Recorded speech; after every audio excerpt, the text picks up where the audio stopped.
back to the YouTube channel of Pro Enzo Vidz, and this is the Ankle Breaker Podcast, episode 64. And on tonight's episode, I'm joined by two special guests this afternoon, or tonight I should say, Cody Games PlayStation and CJ Moxley, two passionate and loyal South Sydney Rabbitohs supporters. All That Champa is not here tonight, which is fair enough because he has other commitments, so it's all good with me. But yeah, I thought have two guests on to cover his absence, and yeah, CJ and Cody, good to have you back on. CJ, I'll start with you first. How you been? And yeah, look, obviously Saturday was tough, but you had players out, so it's all right. Yeah, thanks for having me on again, Lorenzo. Yeah, Saturday was tough, but I'm not going to take too much out of it. We had 11 players out, so we'll be all right. It was good, and good to be back on the Ankle Breaker Podcast as always.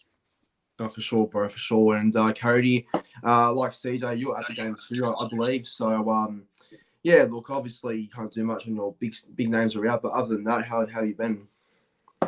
Yeah, no, thanks for having me again, Lorenzo. Yeah, Saturday night, yes, we lost, but it was only a 4-point loss, and with so many players out, that's just origin for you. But I'm still recovering from my voice as I completely lost in those last 10 minutes from that comeback. Oh, that's crazy. Yeah. Yeah. No, look, I think that game was nothing to take anything out of. I think South's young rookies really showed up and sort of indicated what kind of future South may have. Like Munro's the gun, and obviously Talis Duncan's a player to watch out for as well. So, yeah, look, tough result for you boys, but they'll be back at full strength. But yeah, this is episode 64 of the podcast. Should be a good show coming up, and currently got 5 people in the live chat, and got a few comments already, so we'll see who's turned up. In the live show, got Cody. He's already commented keen. So, nice to see you there, Cody.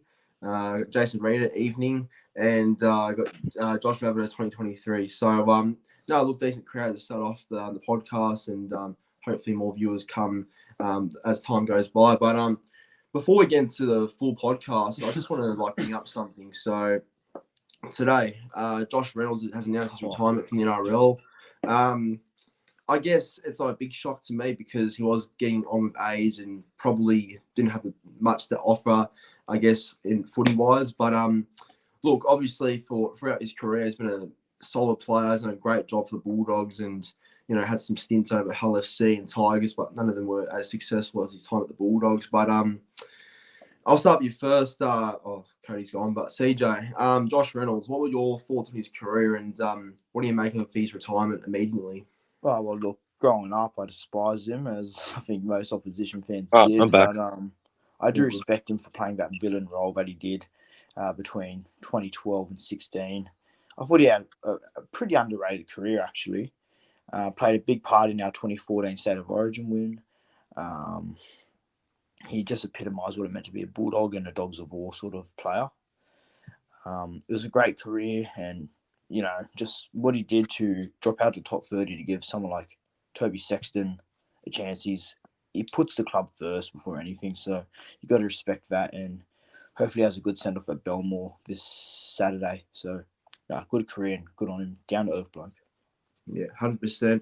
Well, yeah, talking about Belmore, it's actually very convenient that the Bulldogs are playing there this weekend. So I hope the rumours aren't true. He's going to play reserve grade as his final game in the competition, because that would be really sad. So hopefully, if the Bulldogs can, they can at least fit him on a bench spot at least, because I think there's no better way to send off Josh Reynolds at Belmore. So did it once in 2017, do it again in 2023, I reckon.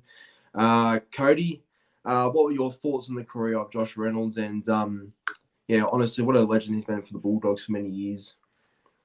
Yeah, it came as a real shock when he announced it today. Thought he will I know it was on a 1-year deal, but what a guy to drop out of the top 30 and give more young players an opportunity. But he'll... Yeah, no, for sure. Yeah, I think the way Reynolds was, I guess that's a class act. It's a class act by him to, I guess, give Toby Sexton that opportunity in that Bulldog squad, because, not all players do that. But I'm sure Reynolds knew he was getting older and older and wasn't going to get any better. So To do that is real shows class from Reynolds, I reckon. But look, before I give my thoughts on the whole thing, just want to say hello to Nick from Australia as well, and he says they can't, bro. Reynolds gave his top 30 spot to Toby Sexton. Yeah, no, that's true. So that's rough, man. Yeah, it's tough. It's tough. Yeah, it's tough because I would have liked to see him play this week as well, but because that Belmore was very convenient, but is what it is. But I'm sure at full time he'll get a proper send off after the first grade game, hopefully.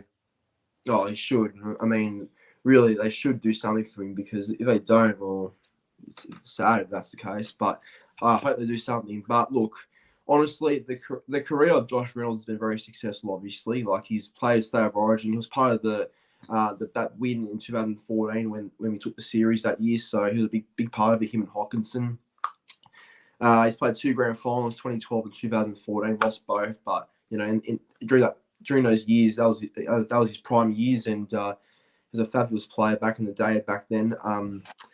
But yeah, look, obviously not everyone goes on forever. It would have been nice to see Reynolds finish the year, I thought, but look, that's a decision he's made for himself to retire early and let other kids come up and including Sexton get his spot. So look, mate, I guess Josh Reynolds, the grub, never will be forgotten, and he's had a great career. So well done to him. Oh yeah, mate, I love those players who play for the emblem, and he's one of them. So definitely got to respect it.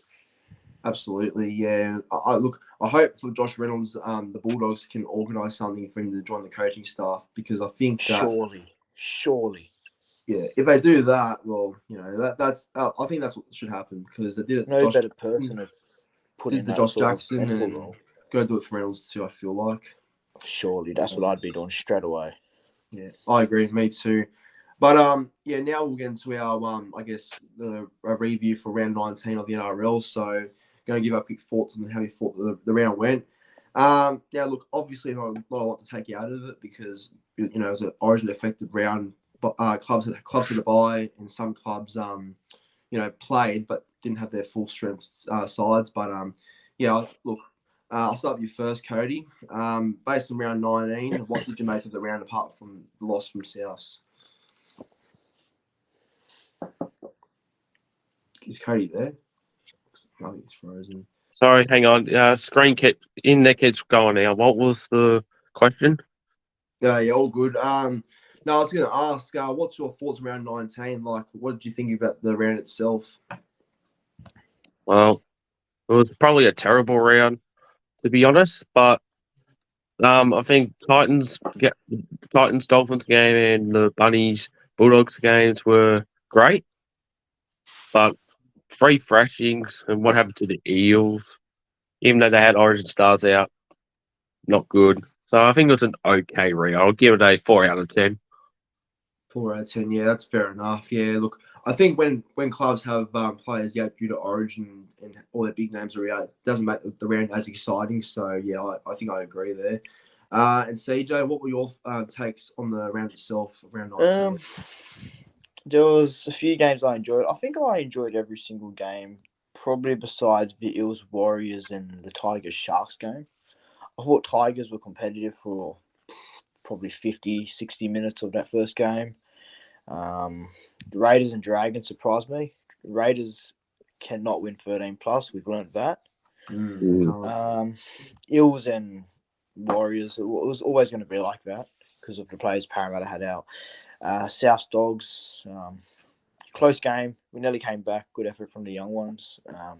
And Titans and Dolphins, probably my game of the round personally. Went to Golden Point and Dolphins winning a penalty. So I'd say I'll give it a 6 out of 10. It was pretty mid for me. Yeah, fair enough. Yeah, actually, about Titans and the Dolphins. That was a game that you never really would have thought that would be a great game because, I don't think both sides would be thought as clubs that would create an entertaining game. But there you go. Yesterday was awesome in that Golden Point match they had, and I mean it could have gone either way towards the end, but the Dolphins just hung on, and that was a classic game of footy. Probably the game of the round. I agree. But yeah, look, obviously not much to take out of this round because, Origin effect is always going to be a bit of a disappointing sort of week, I guess. But no, look, there were some good moments. I thought there were some good moments. Yeah, like Tigers were competitive. I thought for, I guess, the first half and it was 12-all, but Sharks blew them off the park. Obviously, Raiders and Dragons. Yeah, I think Canberra were always going to win, but there was a time where the Dragons were coming back, so that made Yeah. Yeah, so Canberra nearly became the Canberra Faders at that point. So luckily they didn't get that name tag back, because if they did, well, another typical Canberra thing that goes into history. But yeah, look, Saturday footy, high scoring games, or actually not like it, apart from one, but yeah, Warriors scoring 46 points was a bit of a shock, but Para had players out, so that's fair play. But yeah, Rabbitohs and the Bulldogs was high scoring, and yeah, I wasn't too surprised about that because, defense was out the window. Bulldogs can't defend, and obviously Souths without the best players would struggle to defend as well. So it's, expected. And Titans Dolphins, like I said, probably my game of the round. So, this round 20 should be a lot better. I agree. I think this round will be good. It'll be a lot better, especially Saturday. Well, yeah, exactly. Like, this Saturday, we're going to have a meet-up. I'm going to go to Cowboys Manly at 4 Points Park, so we'll all be there. And Sunday Titans Eagles as well at Combank. So yeah, look, that's something to look forward to for round 20. But it'll be a good round this week, I think. I think so.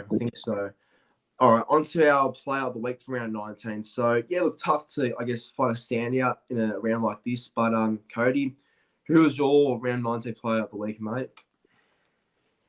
Yeah, like you said, it's very tough because it was only a short round. What the heck? I'll go Toby Sexton. I can't think of anyone else really on top of my head. Why not? Sexton. Yeah, that's fair call. CJ, who's your player of the week? I'm going to go a little bit left field. I'm going to go Mitchell Barnett. I was really impressed with his performance with the Warriors. He scored 2 tries, 2 assists. Mate, Barnett was incredible. I think he had probably his best game all year. So that's going to be my selection. Yeah, no, fair call. As for me, yeah, it's tough. Like, there's a few options you could pick out there, but I will go with Matt Burton, actually. It's not Sexton, but I'll go the other half, Matt Burton. I think I think it was about time he sort of took more control. I know it's against the played South team, but he took more control, I felt like, with Sexton in the halves. And, he needed to, I guess, own the team a bit more. So I thought he did that on Saturday. So his goal kicking won it for him as too. Yeah. Look, even with the laser on his face, he still got it after. Yeah, I didn't even see that happen live. I didn't even know. Yeah, me either. Yeah, I mean, well, I guess whoever did that deserves a life ban. So yeah, that's awful. But he had a great game, Burn. That's the main thing. I'd say, yeah. Unfortunately, I'd say it's my player of the week. Yeah. Unfortunately for South fans, but that's all right. All right. Going to the comments just quickly. Warriors NRL Fnatic says Luke Metcalf. Interesting. He was great. He was good. Yeah, he was good. And hello to William Pearson as well. All right.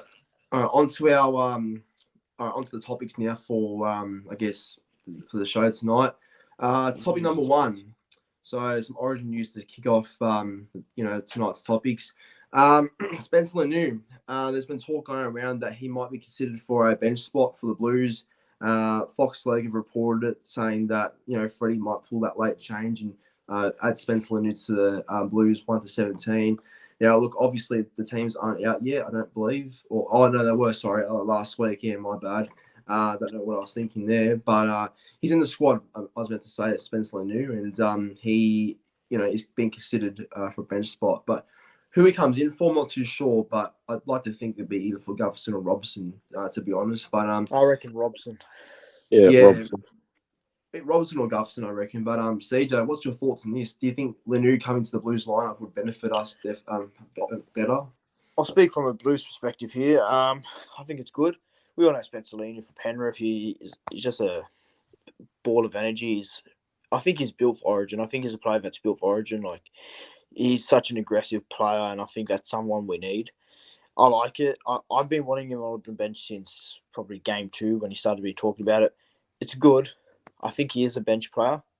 He comes on and he just, gives it to Queensland. So, yeah, I'm all for it. So hopefully Fittler can make some sort of a good selection for once. And, yeah, Lenu deserves it in the Origin spot for sure. Yeah, I think he's made for Origin, so I hope that rumour becomes true.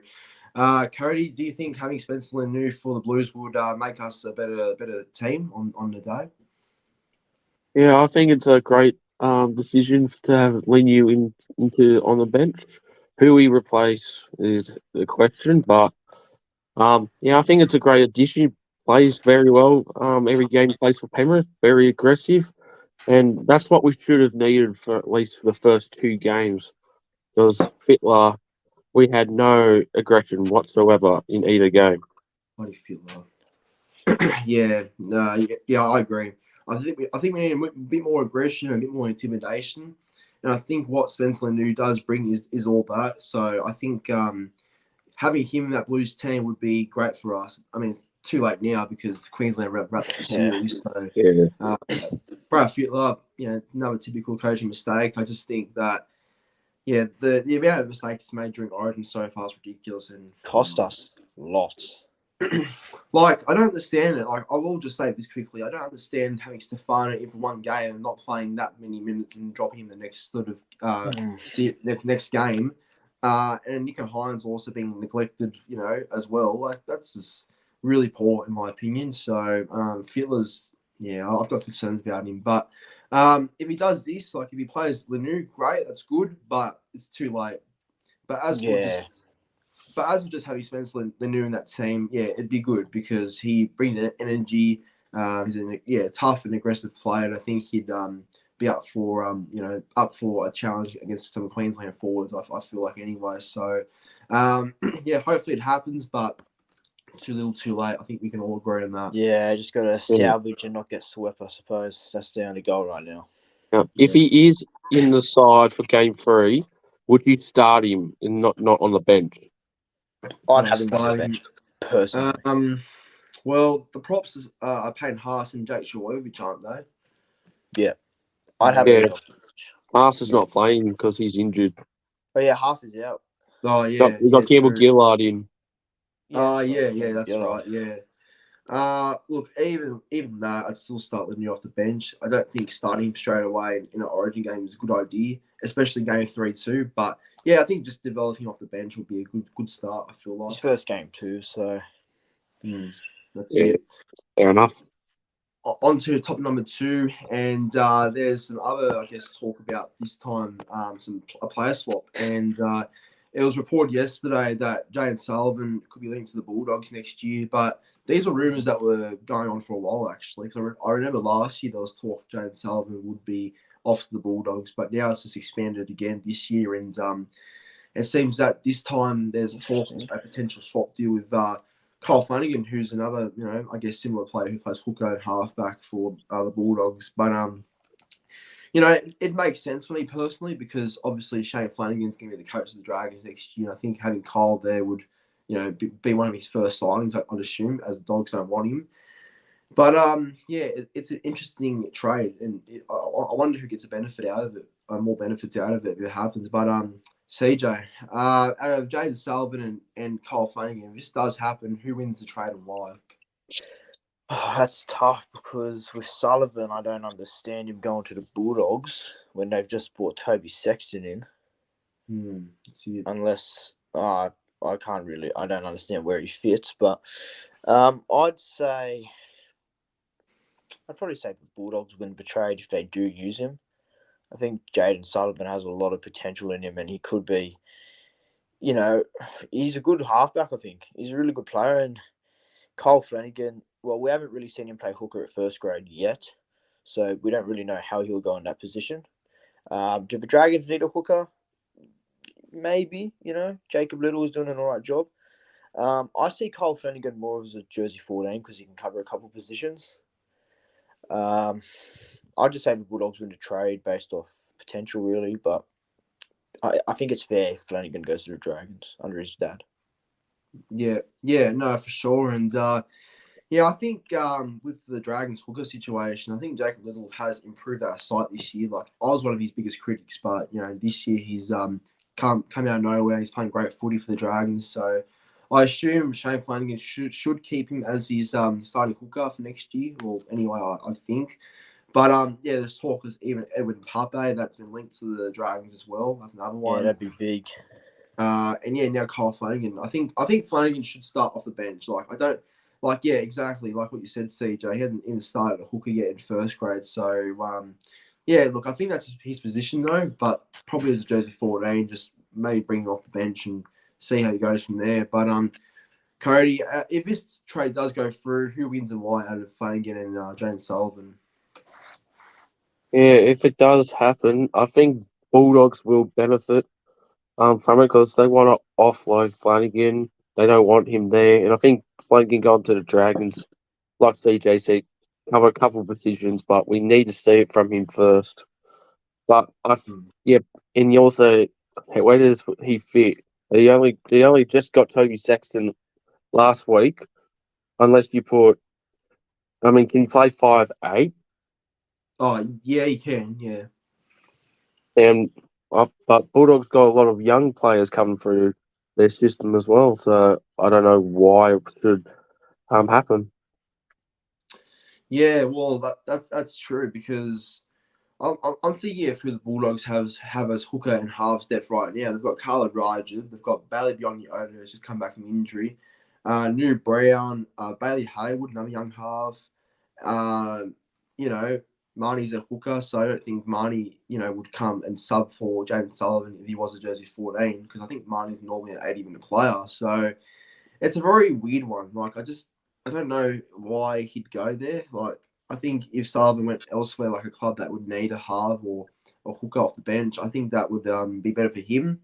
But yeah, I don't know. I think if he is going to go to the Bulldogs and if this trade does go through, it only means that someone's being moved on, I feel like, from the Bulldogs. But it just makes no like. Yeah, does make sense. Burden and Sexton's going to be their halves going forward for the rest of the year. I just don't understand what they do in 24. Yeah, well, I mean, unless Sexton and Sullivan are competing for a halfback spot next year, like have a bit of competition. I mean, that could be a good thing. But where does it leave young Rajib and Haywood? I think their young halves deserve a bit more credit, and bring on Yodo too. Yeah.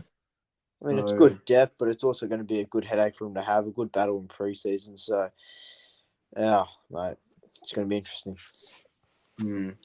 Yeah, well, I guess who wins this trade? I'd say, look, I think the Bulldogs and Sullivan win this trade, I think, because Sullivan probably, has shown a bit more potential than what Flanagan has, in all fairness. But I think Kyle Flanagan at the Dragons could also work as well, because under his dad and seeing how he went in reserve grade a couple of times at hooker, I think that's his new home, personally. So, yeah, if he, goes to the Dragons and be that hooker or jersey 14 that plays in the middle, I think that's a great move for him and the Dragons. But until then, I'd say Sullivan and Bulldogs win this trade for now. Yeah, 100% agree. So on to topic number 3 now. This is a bit controversial, so I don't know how we can respond to this, but just as a topic anyway, may as well talk about it. It's a big thing happening in the game. But, yeah, look, as we know, there's more drama with the RLPA and players, I guess, boycotting media this time. Not about money or pay, it's about boycotting media because of reasons that, I guess, it hasn't added up to me just yet. But, look, obviously, either way, it's not good to see more issues with players and disagreeing with stuff with the NRL. Getting annoying, to be honest. Yeah, well, I thought the game gave them enough at the start of the year in January when this was all a big debacle, but I don't know, it's just erupted again and again, so I don't know how to put it as. But Cody, when you saw this about NRL players are not going to front the media anymore until this is fixed and boycott any media outlets to talk post game or after the game, yeah, look, what's your thoughts on it in general? Yeah, honestly, I'm just over this. Just popped up out of nowhere, and I thought this shit was already sorted by January, February before the preseason started. Me too. But Me too. now we won't see players getting interviewed by the broadcasters at all until this shit is sorted, and hopefully they can get this over and done with. Hopefully sometime this week. I mean, we're not going to see anything from Origin, not hear from the players, nothing. Oh, it's so annoying, isn't it? Because I think we all want to hear what players say during Origin and stuff. Not old heads and coaches and stuff. Not like, I mean, they're good to talk to, but you want to hear players' perspectives as well. So we're going to miss that until this whole thing gets fixed. But yeah, it's very annoying. It really is. And also, we only hear the coaches on the press conferences. I mean, going with the media thing, I didn't know if the players were going to be at the press conferences or not. But after all the games this week, there was not a single player there. I mean, I want to see how Tom Burgess was when he captained for the first time ever. But that opportunity went to waste because of all this drama. Yeah, it's a real mess, isn't it? Look, I don't know when this will be fixed. I hope not too long, but look, it's a tough situation to be in. As fans of the game, seeing what's happening, it's really, really disappointing. CJ, what's your whole general thoughts on it about the players boycotting the media? Like, is it too far what they're doing, or do you think there's some sort of purpose for it that's accurate? What is it they actually want? Like, I read the articles and all that, but I want to know the main purpose. Like, what do you want to be fixed so something like this doesn't have to pop up every single month? To not front the media, I think it's kind of rude in a way, because when you hear your players talk, they're talking to the fans as well. Explaining their win or their loss or how they feel. It's not really the broadcaster's fault, is it? That whatever they're fighting you out, it's not the broadcaster's fault. So why put it out on the broadcasters? Look, I don't think it's fair. I don't understand it 100%. So look, I could be wrong. I might be. I might not be. But the downside is people watch the post game or the pre game to hear from their favorite players, and I think fans deserve to hear from their players after a performance, whether it's good or bad. We deserve to hear from the players and what they thought of it. Yeah. I think as fans, we absolutely want to hear our players speak, like captains and stuff as well. So, it's not great, is it? But a comment that has stood out to me in the comments by Joe, he says the players are not meeting their contractual obligations with the media boycott, so they can be fined. Well, yeah, look, there you go. Like, honestly, why boycott the media? The broadcasters didn't do any of this. I don't know what the broadcasters have to do with it, to be honest. They're doing their job. It goes from pay to boycotting the media. I don't get it. I don't get what the players are coming from sometimes. I don't know. And then Jacko here says RLPA is being badly led. You either strike or not. This Clayton's type strike is grandstanding bullshit.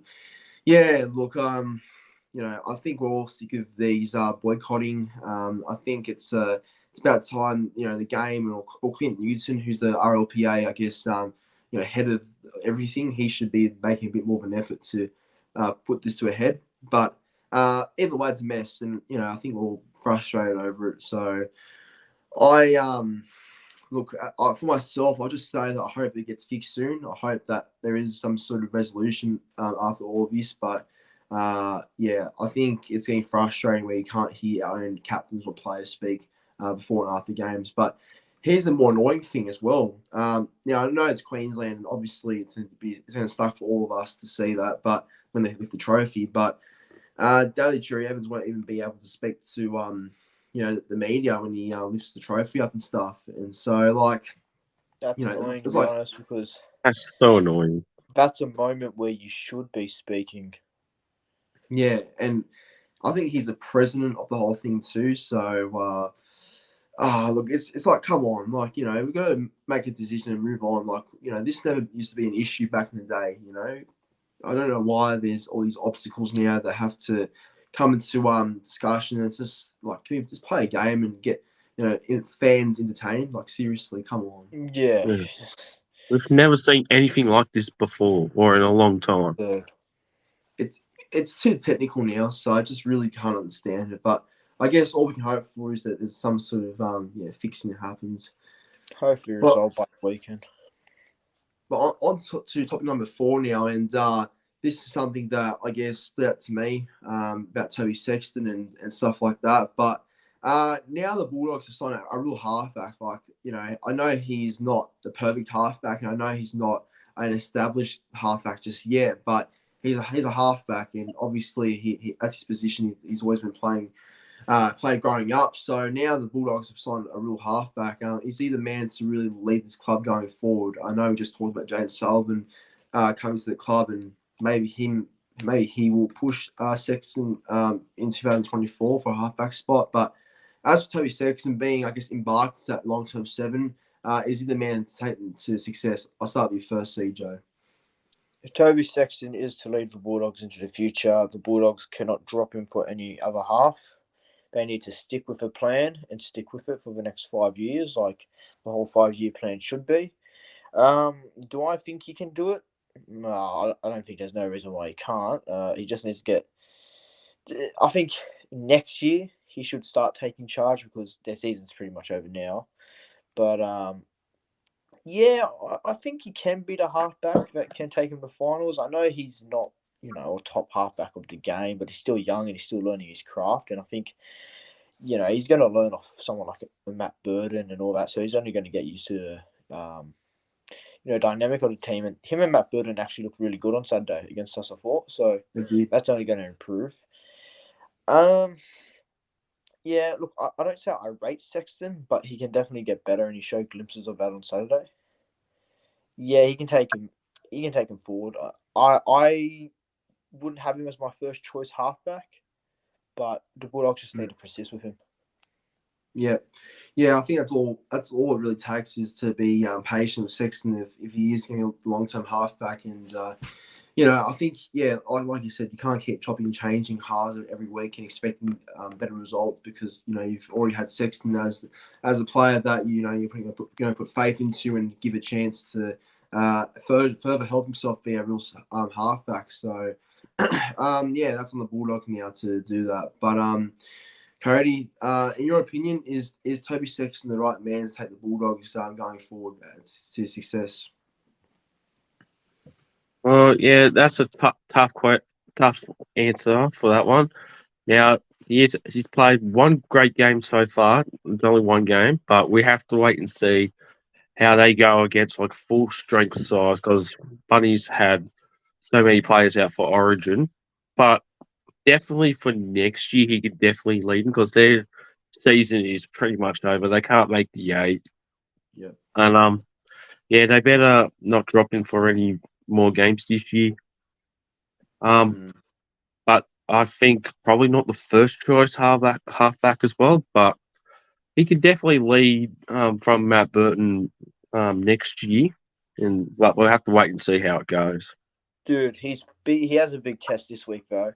A packed out Belmore against the Broncos. That's his first challenge right there. Yes, huge, absolutely huge.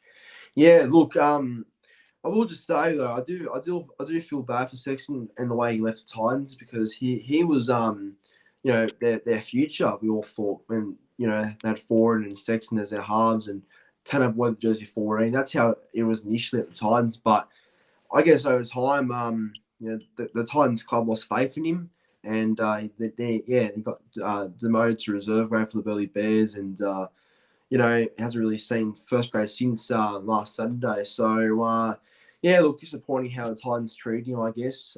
But he's left now, and hopefully he's getting a bit of opportunity at the Bulldogs. But look, he needs time. I think it's all about timing with Sexton. I mean, young halves, in most cases, young halves are the ones that struggle the most with consistency and confidence.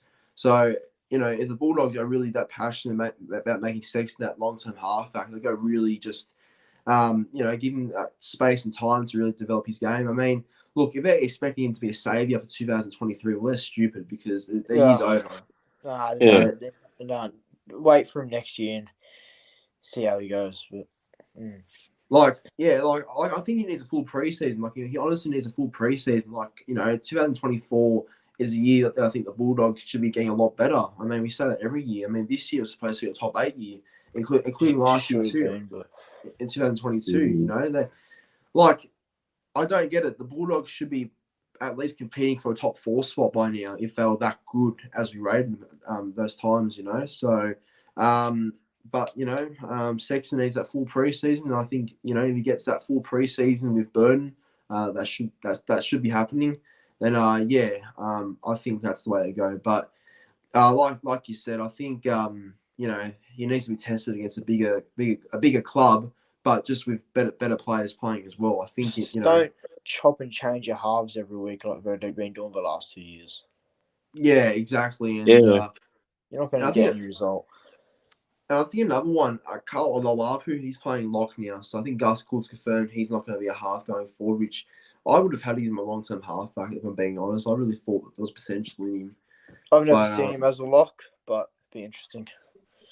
Yeah, well, I think he played, schoolboys at lock too. So he's grown up playing that position. But, yeah, I don't know. I wonder how he'll go there. But, yeah, I would have had him as a long-term halfback. But, look, Sexton's there now, and I wish him the best of luck, honestly. And on to the last topic of the show, topic number 5. This is big, isn't it? Because, obviously, we always need that one neutral venue for State of Origin. But there's talk that New Zealand could be that, venue that hosts State of Origin, which I find really interesting but strange at the same time because that's out of Australia. I just don't know. That's really interesting to me. But it'd be cool, I reckon, but I'm not 100% sure on it. But CJ, what's your thoughts on this one? Like, State of Origin to New Zealand, is that going to work or not? Personally, I wouldn't have it in New Zealand. I wouldn't complain if they gave it one run eventually. Apparently, they're planning to have this in the year 2027. So Long way, hopefully, within the 5 years, they can grow a timeline and promote Origin over there in a way, I guess. I don't say I don't like it, but I don't say I like it either. I think it's something that we just give one chance to, see if it works out. If it doesn't, it doesn't. But I'm in the mindset that we should always have it in Australia, State of Origin, Queensland and New South Wales. So This is what I would personally... So Queensland's won the series this year. I'd started at Suncorp next year. Then the core, then Suncorp. I think they used to do that like 10 years ago. Yeah, it did. But look, I wouldn't have it in New Zealand. It's New South Wales versus Queensland. It has to stay in Australia, in my opinion. Yeah, because I think I don't know, like it'd be cool, like I said, but I just think it's an Australian type thing, State of Origin. So I don't think New Zealand is the ideal place to go. But obviously the crowd, like there'll be no attendance issue, I don't think. But just the concept of it, I just don't agree with it having in New Zealand just yet. But Cody, would you be a fan of State of Origin in New Zealand, or would you be the opposite? Yeah, I have to agree. I honestly don't think it's a good idea. Yeah, we can give it a shot, but the concept of State of Origin is New South Wales versus Queensland. That's what it should always be. Yeah, always have a neutral venue somewhere in Australia, but I don't think it's a good decision. But probably in a couple of years or even a decade, it could be a great idea. Yeah, look, it could be. But yeah, look, I'm just not too sure about it in general. Like, I think, New Zealand and Mount Smart Stadium, like, I'm assuming that's where they're thinking of having the State of Origin at that ground, Mount Smart Stadium, or Eden Park maybe too. But yeah, look, I agree with what you both said. I think State of Origin is an Australian thing. It's Queensland versus New South Wales, and I know we need that neutral venue, but I don't think New Zealand's it. I think just keep it in Victoria or shift it to Perth, Adelaide as well. But I'm not a fan of Adelaide, I don't think. But yeah, shifting it between, I guess, the MCG in Melbourne and Perth at Optus Stadium. I think just keep switching it between them and each year. But One day for New Zealand, one day maybe, but I would not do it anytime soon. But it'd be interesting to see how it all goes. That's for sure. Yeah, that's fair. Yeah, it's fair. I don't know. I'd probably just have it in just around Australia for now. It could be a good thing in 5 years' time, though. Yeah, I'm not gonna rule it out completely, but yeah, as for now, just keep it away from anywhere outside of Australia. But everyone, that brings an end to the Ankle Break podcast, episode 64. It was a good episode and I enjoyed it. Obviously no Champa was disappointing, but I thought the job we did, CJ and Cody, was good. So thank you both for coming on again. Yeah, bro. Thanks for having me on, and that was good. And I'll see you boys this weekend. It'll be good. Thanks for having me on. Yeah. Yeah, thanks for having me on again, Pro Enzo. Can't wait for Saturday. But yeah, it was definitely an amazing podcast tonight. For sure, bro. Yeah, for sure. No, look, I'll see you this Saturday. It should be a great weekend ahead. And yeah, look, I'll just say this: you both love Rookie. I think once you, walk inside that stadium for it. Yeah, except one thing, they need to put a train station nearby. The train station nearby. Unfortunately, not really. We'll talk about it on the chat, but I think it actually suits us, but I'll keep that for the chat. Yeah, you go catch a bus, like the yellow B1 buses. That's what you have to do to get closest to the station. To be honest, I actually prefer that. Yeah, I go on it to Manly games all the time, and I love it. So useful, experience it soon. But yeah, look, good episode. Thanks again, everyone, for watching. Make sure to like the video, subscribe to the YouTube channel, and comment. Like and subscribe really, and go and check out both CJ Moxley's and Cody Games PlayStation's YouTube channels as well. They're linked in the description down below. But until then, thanks for watching. See you next Monday for episode 65.